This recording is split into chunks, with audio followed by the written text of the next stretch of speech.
DD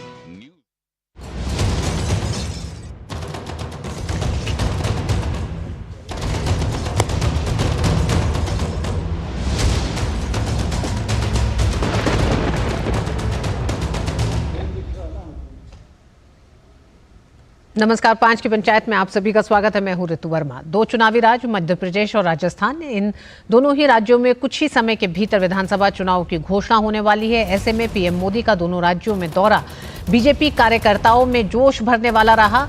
अपनी दोनों जनसभाओं में विपक्ष पर जमकर बरसे पीएम मोदी। कांग्रेस समेत विपक्षी गठबंधन पर हमला किया तो वहीं अपनी सरकार की उपलब्धियों को भी गिनाया। कांग्रेस पर बड़ा हमला करते हुए पीएम ने कहा कि कांग्रेस को अब कांग्रेस के नेता नहीं चला रहे हैं, अब कांग्रेस एक कंपनी बन गई है। नारों से लेकर नीतियों तक हर चीज आउटसोर्स कर रही है। ये ठेका अब कुछ अर्बन नक्सलियों के पास है। कांग्रेस में अब अर्बन नक्सलियों की चल रही है। तो इन कुछ तमाम हमलों के साथ ही प्रधानमंत्री ने न सिर्फ अपनी सरकार की तमाम कल्याणकारी योजनाओं के जमीन पर असर गिनाए, बल्कि विपक्षी एकता पर भी कटाक्ष किया, हमला किया है। तो भोपाल के जम्बूरी मैदान में आयोजित कार्यकर्ता महाकुंभ में भाजपा कार्यकर्ताओं को संबोधित किया प्रधानमंत्री ने, और इस दौरान पीएम मोदी ने विपक्षी गठबंधन, महिला आरक्षण जैसे तमाम मुद्दों पर अपनी बात रखी। इसके साथ ही उन्होंने कांग्रेस की पूर्ववर्ती सरकारों पर भी हमला किया। आइए सुनते हैं क्या कहा पीएम।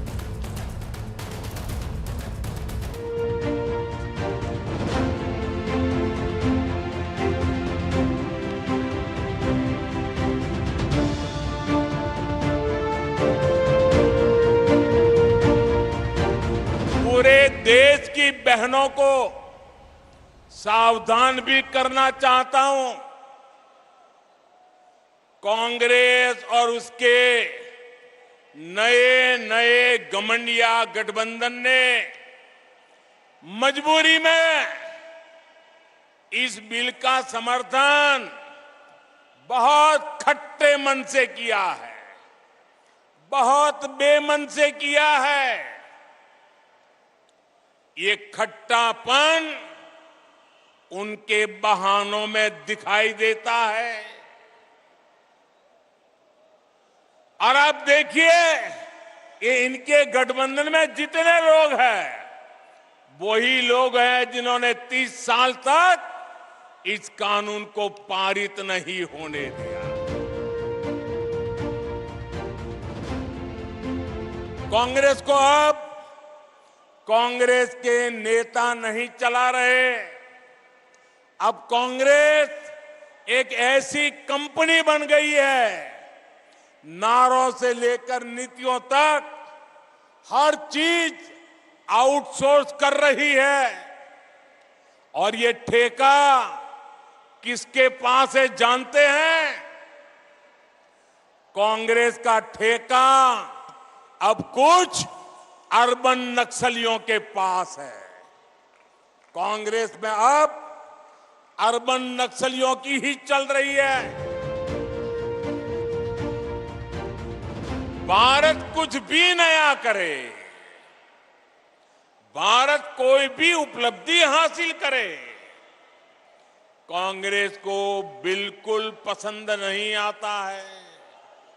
मैं जरा मध्य प्रदेश के लोगों से पूछ रहा हूं, जवाब देंगे आप? आप मुझे बताइए, देश का नाम रोशन हो तो आपको खुशी होती है कि नहीं होती है? देश की इज्जत बढ़े तो आपको खुशी होती है कि नहीं होती है?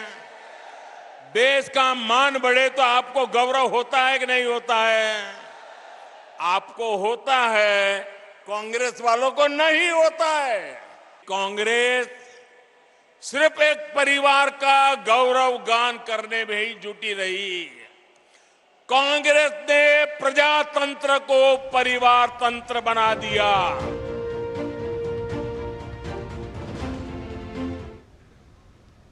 और अपनी इस रैली में कुछ बड़े हमले प्रधानमंत्री नरेंद्र मोदी ने कांग्रेस पर भी करे, साथ ही विपक्षी एकता पर भी करे। उसी पर होगी चर्चा। हमारे साथ 3 मेहमान जुड़े हुए हैं। डॉक्टर गुरु प्रकाश Paswan, spokes person Bharatiya Janata party. हमारे साथ हर्षवर्धन त्रिपाठी जी हैं, सीनियर पत्रकार हैं। हर्षवर्धन जी, आपका भी बहुत बहुत स्वागत है। ऋषि मिश्रा हैं, पत्रकार, आपका भी बहुत बहुत स्वागत है। ऋषि जी, क्या आप ये मानते हैं कि 5 राज्यों के चुनाव होने हैं, उससे पहले 33% महिला आरक्षण विधेयक जो था वो एक ऐसा मौका था सभी राजनीतिक पार्टियों के लिए कि आप एक मैसेज देश में दे सकते थे, लेकिन क्या आपको लगता है कि कांग्रेस ने इस मौके को भी गवा दिया? क्योंकि आज जब प्रधानमंत्री जब भोपाल पहुंचे हैं तो उन्होंने सीधे सीधे नियत और इच्छा शक्ति पर ही सवाल उठाया। देखिए, मैं आपके बात से सहमत नहीं हूँ और आप जानती हैं कि आज जो पंचायत स्तर पे हमारी माँ बहनों को जो रिजर्वेशन किसी पार्टी ने दिया या किसी प्रधानमंत्री ने दिया, वो राजीव गांधी ने दिया, आपको याद हो। और आज पूरे हिंदुस्तान में लाखों माँ बहन जो हैं पंचायत में पॉलिटिकली रूप से एक्टिव हैं, उसमें कहीं कहीं कांग्रेस का दिन। मैं माननीय प्रधानमंत्री जी के का भी स्वागत करता हूँ कि उन्होंने जो इतना जो लंबित बिल था उसको उन्होंने पार्लियामेंट में रखा और महिला रिजर्वेशन बिल जो है संसद के दोनों सदनों से पूर्ण बहुमत से तरह से समझिए सभी पार्टियों का इसमें योगदान रहा है।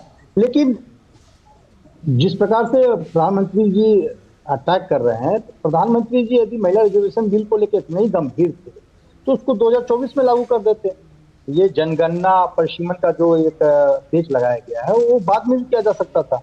यदि इनको पहले ही इस चीज को करना था तो 2014 में आपको हिंदुस्तान की जनता ने थम्पिंग मेजोरिटी के साथ सत्ता में आपको भेजा और 2014 से आपको 23 लग गया आपको महिला रिजर्वेशन बिल को लाने में।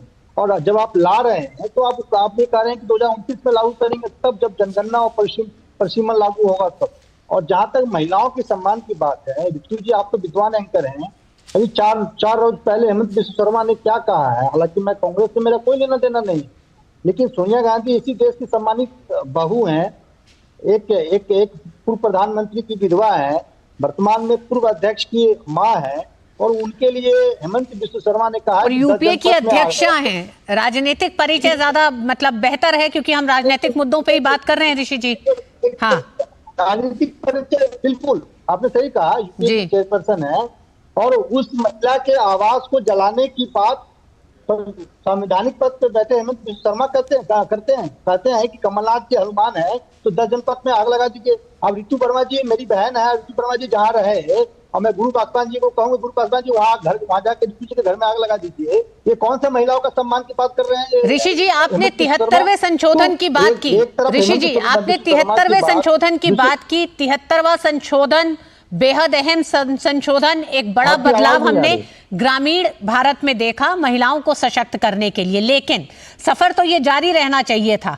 और जब 2008 में महिला आरक्षण विधेयक आया उसके बाद से अभी तक उस पर न काम करना, और जब सरकार आगे बढ़ी तो उस पर जो ओबीसी को लेकर जो एक पूरे मामले को या फिर महिलाओं को एक भ्रम पैदा करने की जो एक कोशिश की गई है उसको लेकर प्रधानमंत्री ने आज बोला है। हर्षवर्धन जी भी हमारे साथ हैं। हर्षवर्धन जी, प्रधानमंत्री ने बहुत साफ कहा, नियत और इच्छा शक्ति पे तो सवाल उठाया ही, उसके तमाम ऐसे उदाहरण हैं, उस पर भी हम चर्चा करेंगे, लेकिन उन्होंने कहा कि एक भ्रम पैदा करने की, महिलाओं को बांटने की भी कोशिश अब आने वाले समय में कांग्रेस करने जा रही है। नहीं ऋतु जी, सबसे बड़ा प्रश्न यही है, प्रधानमंत्री नरेंद्र मोदी ने जो इच्छा शक्ति दिखाई है वो कमाल की है।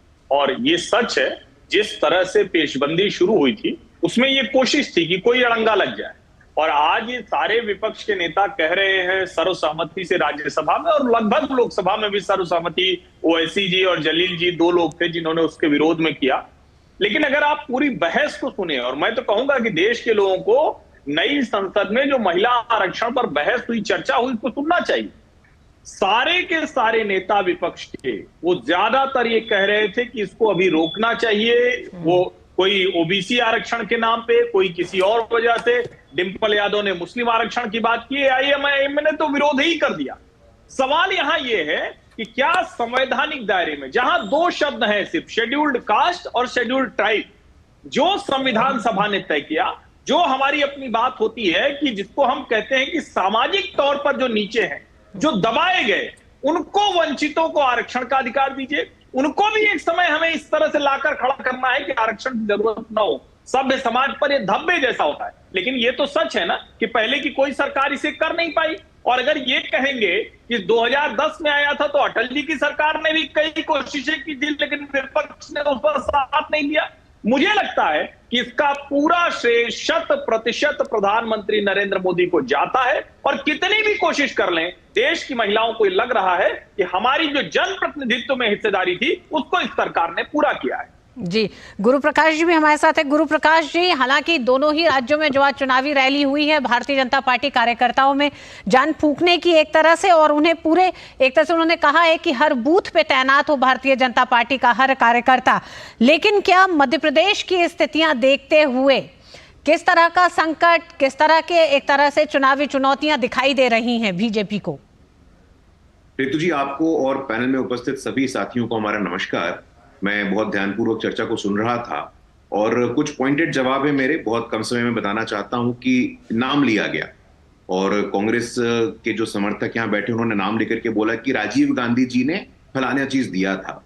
राजीव गांधी जी का नाम इतिहास में एक और कारण से याद किया जाता है। सुप्रीम कोर्ट ने बहुत ही प्रगतिशील निर्णय लिया था कि मुसलमान समाज की तलाकशुदा महिलाओं को मेंटेनेंस मिलना चाहिए। वो शख्स राजीव गांधी ही थे, वो शख्स राजीव गांधी, वो प्रधानमंत्री राजीव गांधी थे जिन्होंने सुप्रीम कोर्ट के इस प्रगतिशील निर्णय के निरस्त करते हुए कानून लेकर के आए थे। किसके दबाव में लेकर के आए थे? यह महिला विरोधी नहीं था। तो मैं बोलना चाहता हूं कि हर चीज का श्रेय आप एक परिवार को देते हैं, हर चीज का श्रेय आप एक व्यक्ति को देते हैं, ये कहां तक उचित है आपको सोचना चाहिए। दूसरा, भ्रम और भ्रांति फैलाना। जब महिला आरक्षण का ऐतिहासिक अभूतपूर्व एक कार्य होता है तो उसमें भी यूपीए की अध्यक्षा कांग्रेस की सोनिया गांधी जी क्या कहती हैं कि ओबीसी आरक्षण। देखिए रितु जी, आपने भी देखा होगा, यही सोनिया गांधी जी कह रही थी कि महिला आरक्षण में ओबीसी की कोई आवश्यकता नहीं है, पार्टियों को स्वेच्छा से पार्टियों को ओबीसी एससी एसटी को टिकट देना चाहिए। कांग्रेस का असल चेहरा क्या है? कांग्रेस का असल चेहरा यह है कि देश के इतिहास में पहली बार कोई आदिवासी की बेटी संविधान के सर्वोच्च स्थान पे पहुंचने को होती है तो उसका विरोध करती है, उसके राह में अवरोध पैदा करती है। ये वही कांग्रेस है जो दलित विरोधी, पिछड़ा विरोधी, महिला विरोधी और ओबीसी विरोधी है। और आज उनके आड़ में वो महिला आरक्षण को लेकर के कह रहे हैं कि डिलिमिटेशन करना होगा। भाई देखिए, डिलिमिटेशन तो कॉन्स्टिट्यूशनल रिक्वायरमेंट है। बिना परिसीमन के, बिना सेंसस के आरक्षण कैसे लागू होगा? तो टेक्निकल भ्रम फैला करके कांग्रेस के लोग इसका श्रेय लेना चाहते हैं जो संभव नहीं होने वाला। जी। दूसरा, जहां तक मध्य प्रदेश का विषय है रितु जी, हम स्पष्ट कर देना चाहते हैं, चुनाव कोई भी हो, चुनाव पंचायत का हो, चुनाव मुखिया का हो, चुनाव एमएलए का हो, चुनाव एमपी का हो, चुनाव मुख्यमंत्री का हो, हर चुनाव को भारतीय जनता पार्टी उतनी ही संवेदनशीलता से लड़ती है क्योंकि लोकतंत्र चुनाव का उत्सव होता है। मध्य प्रदेश की देवतुल्य जनता ने हमें इतने लंबे समय तक सेवा करने का मौका दिया है और हम आश्वस्त हैं, हम आशान्वित हैं कि मध्य प्रदेश की जनता हमारे काम के आधार पे, हमारी नीतियों के आधार पे, हमारे परफॉर्मेंस के आधार पे हमारा मूल्यांकन करेगी और पुनः अपने जनादेश के माध्यम से हमें अपना आशीर्वाद देगी। हर्षवर्धन जी, राहुल गांधी ने हाल ही में एक इंटरव्यू में ये कहा है कि राजस्थान को लेकर दोनों ही पार्टियों में एक तरह से कांटे की टक्कर रहेगी, लेकिन मध्य प्रदेश पर बड़े आश्वस्त दिखाई देते हैं। मध्य प्रदेश 15 साल की एंटी इनकम्बेंसी, साथ ही साथ जो गारंटी की बात की गई है, यानी कि दो गठबंधनों या दो पार्टियों की गारंटी को अब जनता देखेगी कि किसकी गारंटी कितनी मजबूत है। देखिए रितु जी, सबसे पहले तो ये कि कोई भी जो राजनीतिक दल होता है उसके नेता अपने कार्यकर्ताओं का मनोबल बढ़ाने के लिए यही कहते हैं कि हम सब जीत रहे हैं।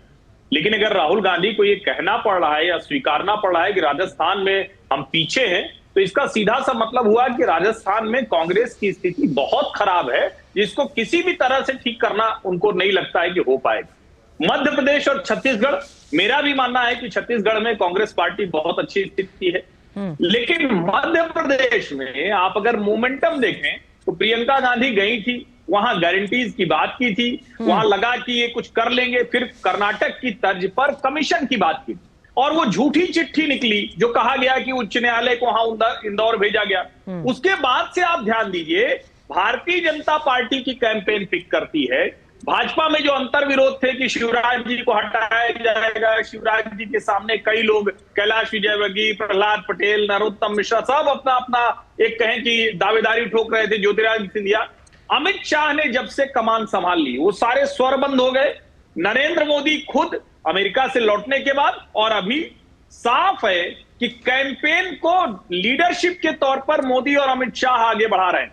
यहाँ राहुल गांधी और प्रियंका गांधी उसमें पिछड़ते दिख रहे हैं। यानी जो मोमेंटम क्रिएट करना था वहां भी नहीं। और दूसरा एक चीज मैं जरूर कह दूं, देखिए ये सच है कि जब कोई भी पार्टी 1.5 दशक 2 दशक सत्ता में रहती है तो उसके खिलाफ जनता होती है। लेकिन 18 में जो करीब 1.5 साल की कमलनाथ जी की सरकार आई, उसने भारतीय जनता पार्टी और शिवराज सिंह चौहान के लिए बहुत बेहतर कर दिया। फिर से उनको समझ में आ गया कि अरे इतनी जल्दी फिर से बिजली की समस्या आ गई, दूसरी मुश्किलें आने लगी, जिसने भारतीय जनता पार्टी को, जो उसको कहते हैं, जो उसका वर्कर बहुत दुखी था। और एक बात और मैं कह दूं, गुजरात और मध्य प्रदेश ये दोनों एक जैसे राज्य हैं भारतीय जनता पार्टी के लिए, जहां संगठन चुनाव लड़ता है, संगठन बहुत मजबूत है, नेता थोड़ा सा ऐड करता है, थोड़ा कम करेगा, लेकिन भारतीय जनता पार्टी को इस वजह से बढ़त मिलती दिखती है। जी हर्षवर्धन जी, बहुत सही बात आपने कही है, क्योंकि संगठनात्मक मजबूती एक बड़ी चुनौती कांग्रेस के लिए भी और विपक्षी गठबंधन के लिए भी मध्य प्रदेश में देखने को मिलेगी। ऋषि जी, आप, गुरुप्रकाश जी, आप और हर्षवर्धन जी हमारे साथ बने रहिएगा। वक्त एक छोटे से ब्रेक का है।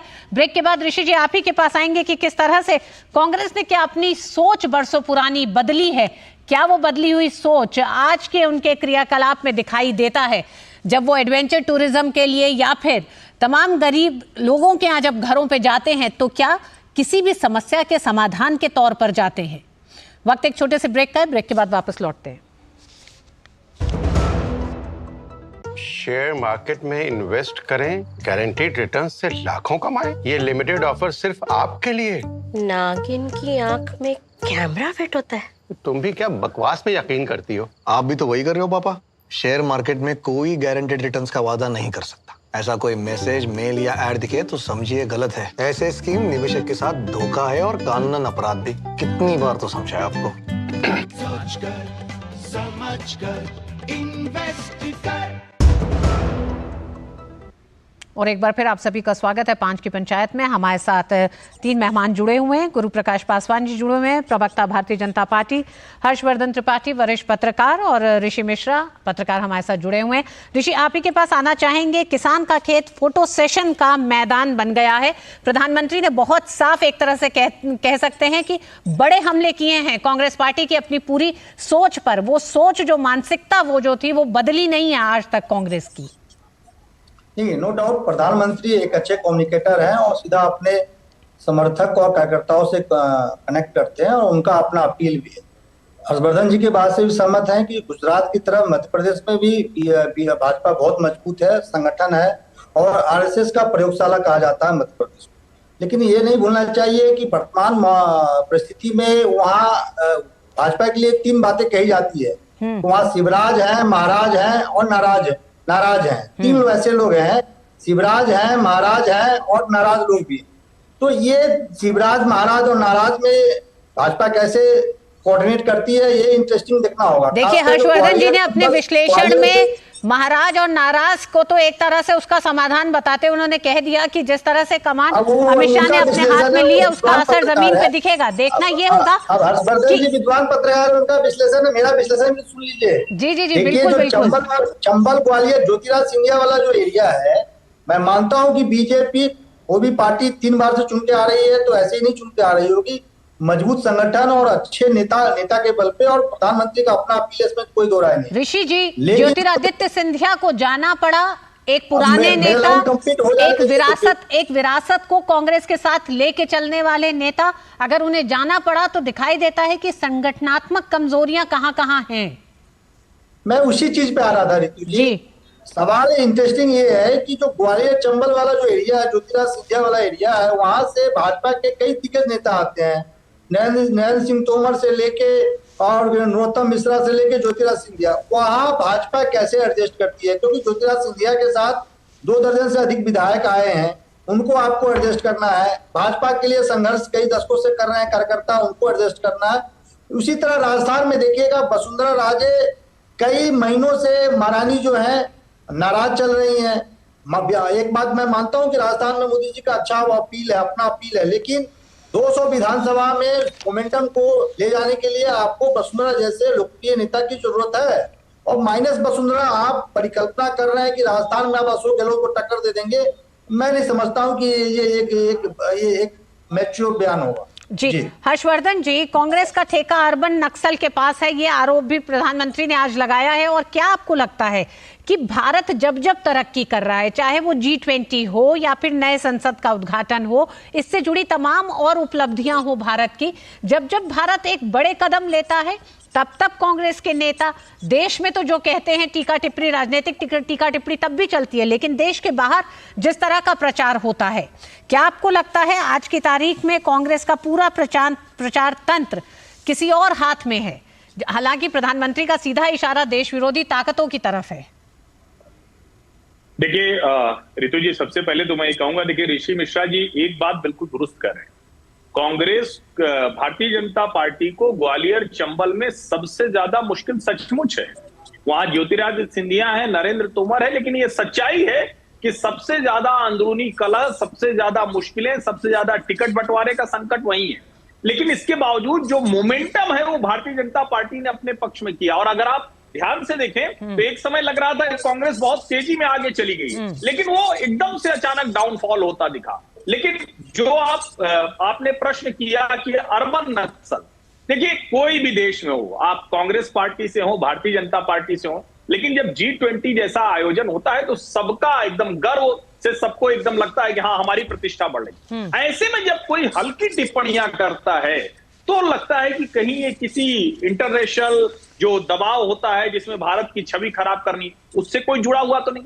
और उसके साथ जब देश की सबसे पुरानी पार्टी, सबसे लंबे समय तक सत्ता में रहने वाली कांग्रेस पार्टी जुड़ती है तो लोगों के मन में ये सवाल आता है। और मैं ये मानता हूं कि आज जो प्रधानमंत्री नरेंद्र मोदी बोल रहे हैं वो दरअसल जनता के मन में पिछले कुछ समय से बातें हैं कि बार बार जब देश की प्रतिष्ठा बढ़ती है तो कांग्रेस पार्टी ऐसे क्यों व्यवहार करती है, क्या सत्ता के लिए विपक्ष को इस तरह का व्यवहार करना चाहिए। और जब प्रधानमंत्री उसे बोलते हैं तो दोनों एक साथ जुड़ जाती है, एक तरह से कहें कि जनता के मन की बात और ठीक से स्थापित हो जाती है। निश्चित तौर पर प्रधानमंत्री चुनावी लाभ के लिए ही इसको स्थापित करना चाहते हैं, लेकिन ये लोगों के मन में पहले से।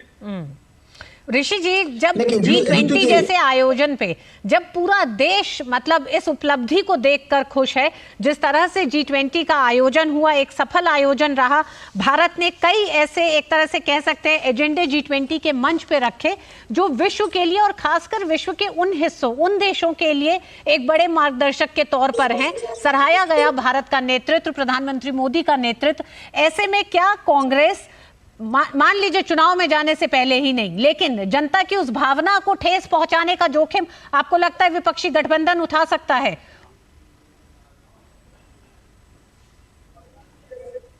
इस सवाल मुझसे है जी ऋषि, क्योंकि लगातार विपक्षी गठबंधन और कांग्रेस का ही विरोध रहा है इन तमाम उपलब्धियों पर जो भारत के लिए एक बड़ी उपलब्धि रही है।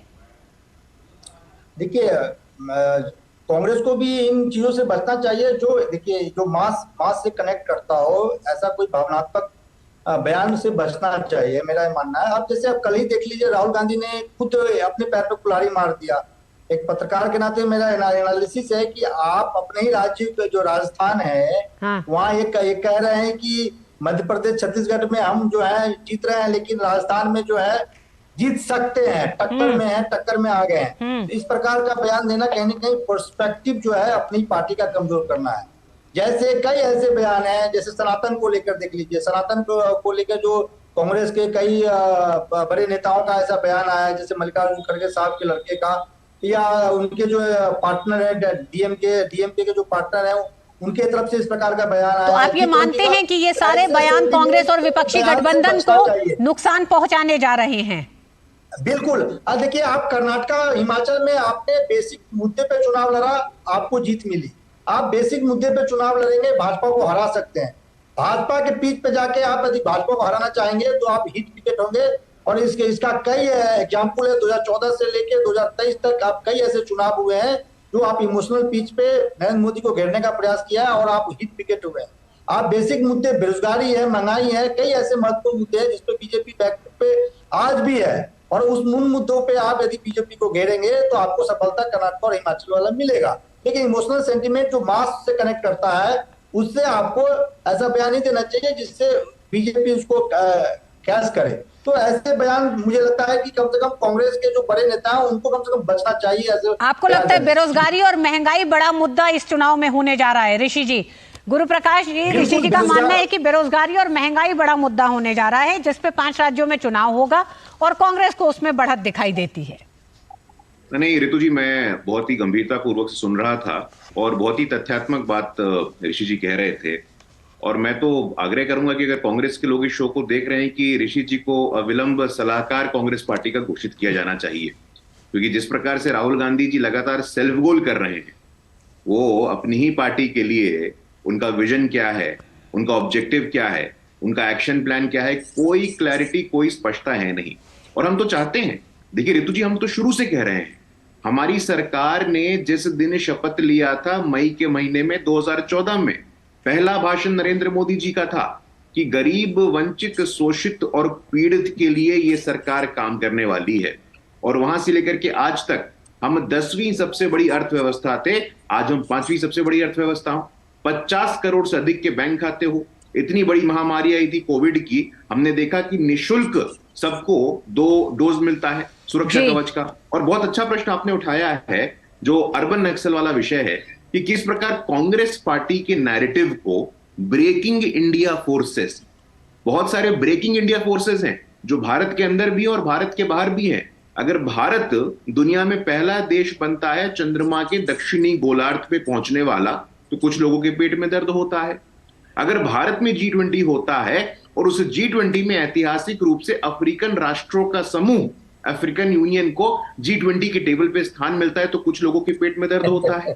कांग्रेस के वरिष्ठ नेता सलमान खुर्शीद हो, मणिशंकर अय्यर हो, वो पाकिस्तान जाते हैं और पाकिस्तान की धरती पे बोलते हैं कि आप लोग मोदी जी का कुछ करिए, हम नहीं कुछ कर पा रहे हैं। तो निश्चित रूप से इस प्रकार की चिंताएं, इस प्रकार की कंसर्न्स आते हैं। तो कांग्रेस पार्टी को आत्ममंथन करना चाहिए कि भाजपा विरोध के चक्कर में, भाजपा विरोध के चक्कर में, मोदी विरोध के चक्कर में आप देश विरोध पे उतर आए हैं जी। और इसकी हम कड़ी से कड़ी भर्त्सना करते हैं। बात देश विरोध की भी है और साथ ही साथ तमाम उस तौर तरीके की भी है ऋषि जी, जिस तौर तरीके में कांग्रेस एक लंबे समय से आपने कहा कि कांग्रेस इमोशनल पिच पे भारतीय जनता पार्टी के साथ ना खेले, वो तथ्यात्मक चीजों पे खेले। तो तथ्यात्मक चीजों पे जब खेलेगी तो तमाम ये सारे आंकड़े हैं जो सामने आते हैं।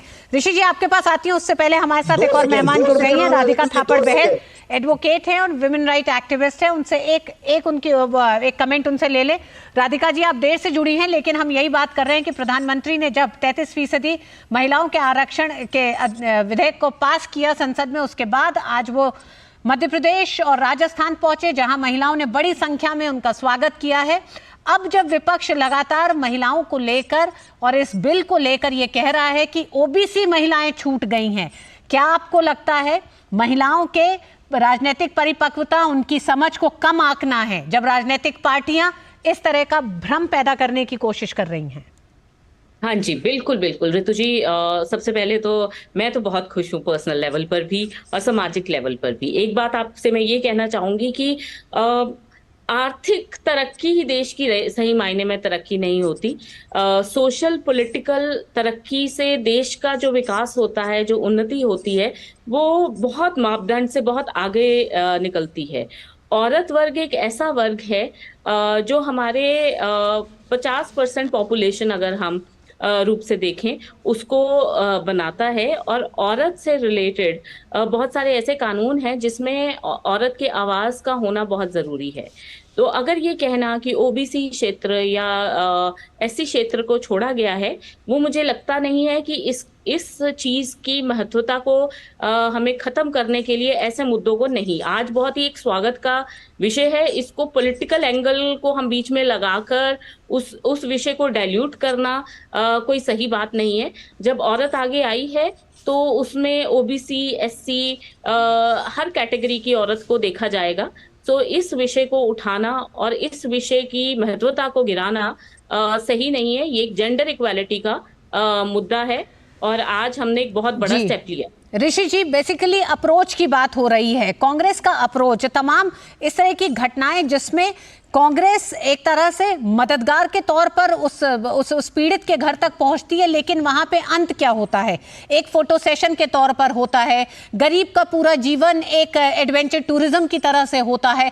अभी हमने देखा किस तरह से रेलवे स्टेशन पहुंचकर कुली की पूरा उनके कपड़े पहन के एक ऐसा सूटकेस रख लेना जो कि लगातार सोशल मीडिया पे ट्रोल हो रहा है। आप समझ रहे हैं इन बातों को? आप गरीबी का मजाक उड़ा रहे हैं या गरीबी का समाधान दे रहे हैं? इसलिए हमने कहा नियत और इच्छा शक्ति। क्या आपको लगता है कि अब जो चुनाव होंगे गरीब तक वो तमाम सुविधाएं कौन लेकर पहुंच रहा है, आज ये देखा जा रहा है?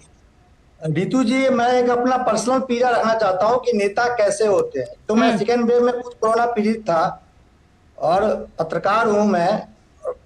मुझे कोई सरकारी सहायता नहीं मिली। गुरु जी बैठे हैं, जेडीयू बीजेपी की सरकार थी बिहार में, और एसकेएमसीएच में ऑक्सीजन के लिए मैं मरता रह गया। मैं 15/25 मेरा इन्फेक्शन था, ऑक्सीजन तक नहीं मिला इस पत्रकार। ऋषि जी, दुनिया में बहुत सारे देशों में बहुत सारे संकट आए कोविड के समय, लेकिन ये संकट ऐसे नहीं होते कि राजनीतिक पार्टियां सरकार को घेरने लग जाए। राजनीतिक पार्टियां एक साथ आके उस देश को कैसे बचाएं, शायद इस पे विचार करने की जरूरत थी।